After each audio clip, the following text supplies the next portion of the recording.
Thanks for the introduction, Paul.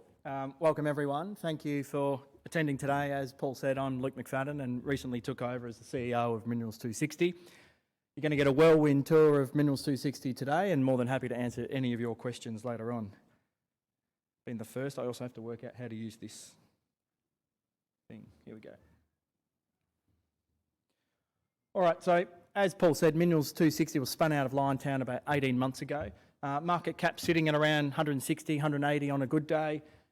We've got about $17 million in the bank. We spend about $800,000 a month and we will continue to do that if everything goes well and everything goes to plan. So we're well funded for our current portfolio. We have a very supportive register and that's obviously due to the spin out from Liontown. And one of those biggest supporters is obviously Tim Goyder, who sits on as number one shareholder and holding about 14.5%. You can follow us on the ASX at MI6, of course. We really like the ticker. You'll see little snippets of reasons for that. You know, that's why Aston Martin, Aston Project. And of course, informal updates on LinkedIn and Twitter at any time. So we're a company that's got three exploration projects under assessment at the moment. Two of them came from Liontown and one of them we added earlier this year or late last year. I'll talk mostly about Aston and Maura today. Dingo's a much earlier stage, but I'll touch on it just briefly.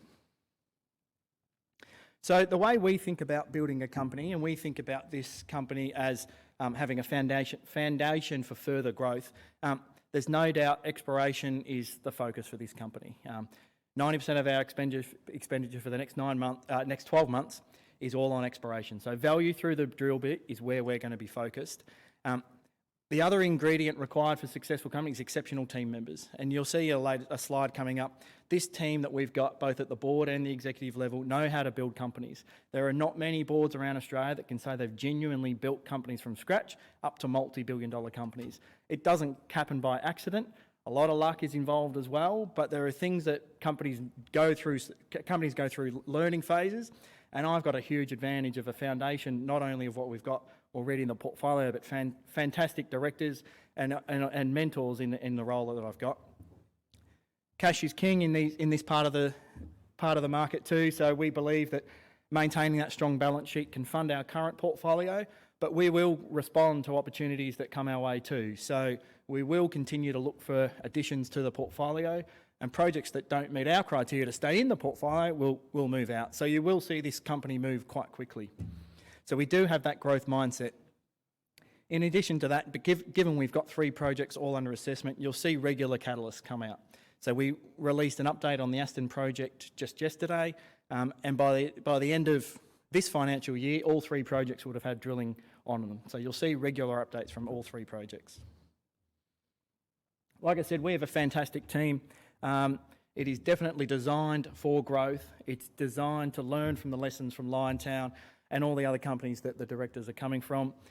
David Richards, who I've taken over from today, is in the room, so most of you will know him, and he's been fantastic through this transition period. So David remains as a technical director for now and will transition to a NED through time. Before I get into the specifics of my company, what I wanted to talk about is more holistically about exploration in general. This is a fantastic slide to show why investing in exploration companies is so valuable, not just to anyone, but particularly retail investors. In the last decade, nearly 75% of all mineral discoveries in Australia were by junior exploration companies. So the companies like mine and like the ones you're going to hear today. It's a really important point because often the bigger companies get the credit and get all the headlines, but actually all the value and all the discoveries are more than likely going to be discovered at the smaller scale. And that's because we act differently, we think differently, we know how to respond to interesting things in the ground and we respond to opportunities. Big companies can't move as quickly as what smaller companies do. In addition to that, and what definitely informs the Minerals 260 strategy is the focus on Western Australia. Western Australia has a phenomenal resource endowment, and also despite everyone's got rules and regulations and changing things in Western Australia happened regularly, it's still a fantastic place to do business. It's a state that understands mining and supports mining. So where I want to talk today, I want to talk briefly about the Aston Project. As Paul mentioned, this came into the portfolio earlier this year. And despite being a spin-out from Liontown and focused on base metals at the beginning, this has now turned into a fantastic lithium opportunity. So we hold about 1,700 square kilometres tenement package.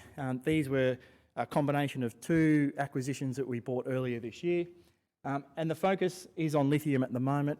We're adjacent to the Delta discoveries at Melinda and Jameson. And we believe we're onto something fantastic here. It's very early stage. Lots of work needs to be done, but we will be drilling out there in the next couple of months. We released this graphic yesterday, which was the result of some initial soil sampling from our maiden exploration program. The exploration team will go back out there in the next week or 2 and walk this ground further to define where we want to be drilling in the next month or 2. And like I said, hopefully we have continued success and continued good news from this project. Also near us in Aston are some rare earth companies building up around us. So again, in our neighbourhood, we've got Kingfisher, Hastings and Dreadnought. So these are rare earth companies building on their rare earth discoveries. This graphic, not sure how you can see it from there, but we've got some thorium signatures there that can indicate indications of rare earths. But again, we need to go out there and further explore them and eventually potentially drill them. So Maura is one of the projects that came in from the spin-out initially.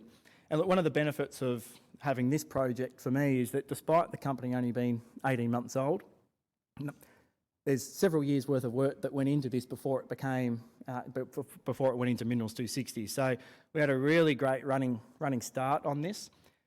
It sits in the Western Australian wheat belt. So that does interact with how we do our planning. So at the moment it's cropping season in this part of Western Australia. So you'll see more updates from this more likely at the end of this year. And we hope to be drilling there in January or December and January